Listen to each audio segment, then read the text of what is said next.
जय माँ इंद्राक्षी, जय अम्बे। इंद्राक्षी धाम में दर्शकों आप सभी का हम हार्दिक स्वागत करते हैं। आज अहोई अष्टमी है, भगवती भद्रकाली का और भगवती महादुर्गा का, महालक्ष्मी का इसमें विशेष पूजन किया जाता है।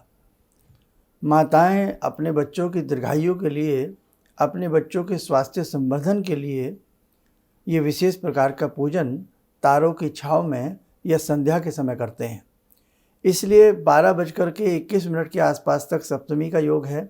उसके बाद जो संध्या के समय जिस अष्टमी में भद्रकाली का पूजन किया जाता है, वो अष्टमी संध्या के समय हमें प्राप्त हो रही है। इसलिए आज ही अहोई अष्टमी का ये व्रत है। हमने इसलिए कल आपको बता दिया था। और धनत्रयोदशी के बारे में भी हमने आपको विस्तार से सबको बताया कि धनत्रयोदशी 18 अक्टूबर की संध्या के समय आप यम के निमित्त दीप दान करें। धनत्रयोदशी में ऐसी होड़ ना करें कि ये खरीद लें, वो खरीद लें, ये खरीदना शुभ है, वो बेचना शुभ है। नहीं बेटे, ये गलत धारणाएं उत्पन्न हो गई हैं। हम धनत्रयोदशी में भगवान धन्वंतरी का पूजन करें। धन्वंतरी कौन है? जो अमृत कलश लिए हुए समुद्र मंथन में से जो अमृत उत्पन्न हुआ, यानी कि आयुर्वेद के प्रदाता, आयुर्वेद का ज्ञान देने वाले, स्वास्थ्य संवर्धन को प्रदान करने वाले। धनत्रयोदशी, संसार में सबसे बड़ा धन होता है शारीरिक धन। और शरीर ही ना रहे तो व्यक्ति क्या हो जाता है? निधन हो जाता है। व्यक्ति निधन हो जाता है। समस्त प्रकार के धन उसके जीवन से वंचित हो जाते हैं। शरीर है, स्वास्थ्य है, जीवन है, प्राण है, श्वास है, तो हमारे अंदर धन है ना। तो इसलिए ध्यान रखें, भगवान धन्वंतरी का पूजन 18 अक्टूबर को भी किया जाए, 19 अक्टूबर की प्रातःकाल भी किया जाए। अभी 1-2 दिन से थोड़ा हम भी अस्वस्थ चल रहे हैं, थोड़ा बोलने में, गले में समस्या है। इसलिए इसके लिए अलग से सारी जो भी वीडियो बनेंगी वो 1-2 दिन में आपको सारी मिलती चली जाएंगी। तो पुनः हमारी बात को समझ लें कि आज भगवती जगत जननी, जिनके यहाँ अहोई अष्टमी जो नहीं मानते हैं, जिन लोगों को मालूम नहीं है, बहुत से ऐसे 30 त्यौहार हैं जो प्रांतीय रूप में किए जाते हैं पूरे भारत में। जिन लोगों को नहीं भी मालूम होता है, तो आप शाम के समय एक पंचमुखी दीप भगवती भद्रकाली के निमित्त जलावें। और भगवती भद्रकाली हों, दुर्गा हों, महालक्ष्मी, जो भी स्वरूप आपके घर में हों, क्योंकि भगवती अनेकों स्वरूपों में घर में विचरण करती हैं, भगवती अनेकों स्वरूपों में वास करती हैं। इसलिए आप अपने घर में पंचमुखी एक दीप जला करके, 4 बत्तियां क्रॉस करके, 1 बत्ती ऊर्ध्वगामी करके भगवती भद्रकाली को धूप दीप फल फूल आदि चढ़ा करके प्रणाम कर लें। चाहे सिद्धकुंजिका पढ़ लें, ऐं ह्रीं क्लीं चामुंडाई विच्चे की 1, 3, 5 माला कर लें, भगवती के 108 नाम पढ़ लें और अपने बच्चों के स्वास्थ्य संवर्धन के लिए जगत जननी माँ कल्याणी से प्रार्थना करें। तो आज तो ये कर लें। 18 तारीख की शाम को यम के निमित्त दीप दान करें।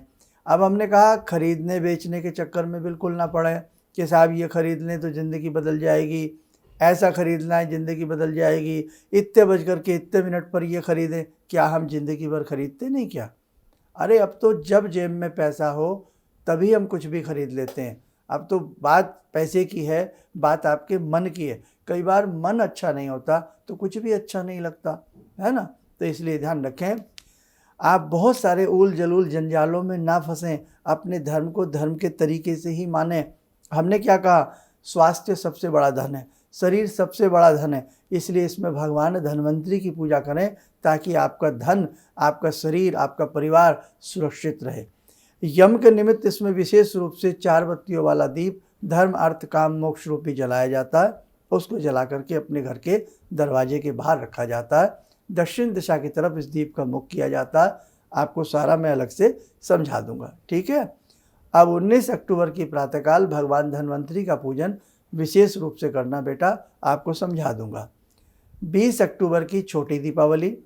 अब बहुत लोग बड़ी बना रहे हैं तो 21 अक्टूबर को वो अवकाश करेंगे या क्या करेंगे भगवान जाने। लेकिन हमें 19 अक्टूबर से लेकर के 23 अक्टूबर तक ये पंच त्योहारों की लड़ी जो कि तू प्रज्वलित रखनी चाहिए। हमें यम के निमित्त दीप प्रतिदिन शाम को जलाना चाहिए। तो 20 अक्टूबर की रूप चतुर्दशी छोटी दीपावली, 21 अक्टूबर की प्रमाणिक रूप से बनती है बड़ी दीपावली, 22 अक्टूबर का अन्नकूट और 23 अक्टूबर का भ्रात द्वितीया का ये 5 दिवसीय त्यौहार होता है। बाकी जानकारी आने वाले अंकों में आपको देते रहेंगे। आइए समय चला आज की ध्यान साधना का। जुड़ते हैं जगत जननी मंगल करणी माँ जगदम्बा से, माँ भद्रकाली से।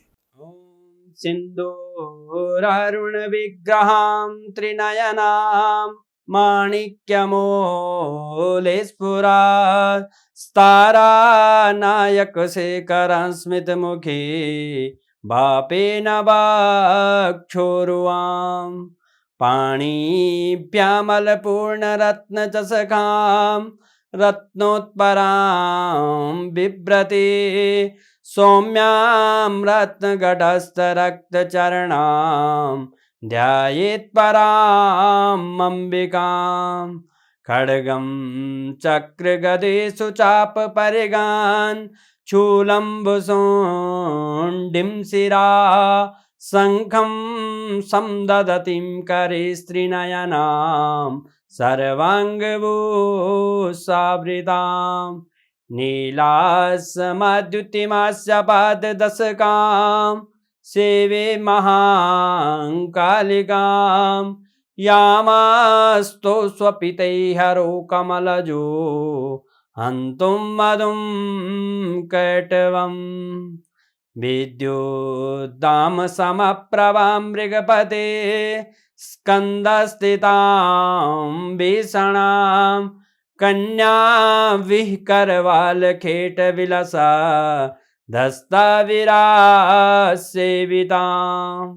हस्ते चक्रगदाशिखेटविशिखां चापं गुणं तर्जनीं विप्राणामलिलात्मिकां शशिधरां दुर्गां त्रिनेत्रां भजे।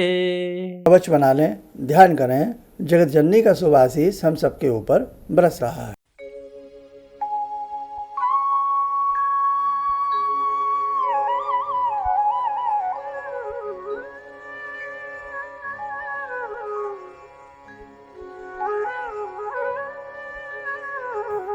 ओम बोलते हुए नेत्र खोलें, सामान्य हो जाए।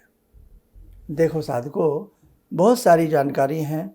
हम आपको अपना समझ करके, जैसे अपने परिवार को समझाते हैं, अपने बच्चों को समझाते हैं, हम इस प्रकार से आपको अपना समझ करके सारी चीज़ें प्रमाणिक रूप से बताने का प्रयास करते हैं। और आगामी अंक बहुत कीमती होने वाले हैं, ध्यान से सुनिएगा, समझिएगा।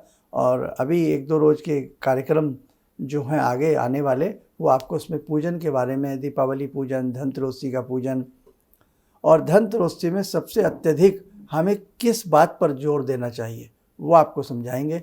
आप इस प्रकार के भ्रांति में ना पड़े कि ये समय ख़रीदने के लिए शुभ है, ऐसा ख़रीद लें, वैसा ख़रीद लें, ज़िंदगी बदल जाएगी। बेटा, एक दिन बर्तन ख़रीदने से ज़िंदगी नहीं बदलती। आप ध्यान रखना, बर्तन जोड़ने में ज़िंदगी लगती है, परिवार जोड़ने में ज़िंदगी लगती है, रसोई बनाने में ज़िंदगी लगती है, और रसोई का प्रेम प्राप्त करने में ज़िंदगी लगती है। इसलिए ध्यान रखना, धनतेरस में वास्तविक रूप से क्या करना चाहिए, वास्तविक रूप में धनतेरस का महत्व क्या है, वो आपको सारी जानकारी हमारे आगामी अंकों में संपूर्ण रूप से मिलेगी। चलिए, आप सब लोग स्वस्थ रहें, सुखी रहें। इन्हीं शुभकामनाओं से हम अपनी वाणी को विराम देते हैं। जय जय अम्बे। भगवान से जुड़ो, और भगवान को से जुड़ने का जरिया आपने बताया, बहुत अच्छा लगा, बहुत धन्यवाद। और सनातन धर्म को जिंदा रखने के लिए आप जो प्रयास कर रहे हैं वो बहुत सराहनीय है। हम लोग को मौका मिला है, हम लोग भाग्यशाली हैं जो आपके करीब आने का हम लोग को मौका मिला है। किसी भी समस्या के समाधान के लिए मिले प्रसिद्ध हस्तरेखा एवं वास्तु विशेषज्ञ प्रोफेसर धर्मेंद्र शर्मा जी से। नोट: शिविर में भाग लेने हेतु एवं व्यक्तिगत रूप से मिलने के लिए कॉल करने का समय सुबह 10 बजे से शाम 6 बजे तक। हमारे विभिन्न ज्ञानवर्धक कार्यक्रम देखने के लिए आप हमें अभी सब्सक्राइब करें, बेल आइकन को प्रेस करें ताकि आप देख सकें हमारा कार्यक्रम सबसे पहले। और अधिक जानकारी के लिए फेसबुक पेज को लाइक करना न भूलें।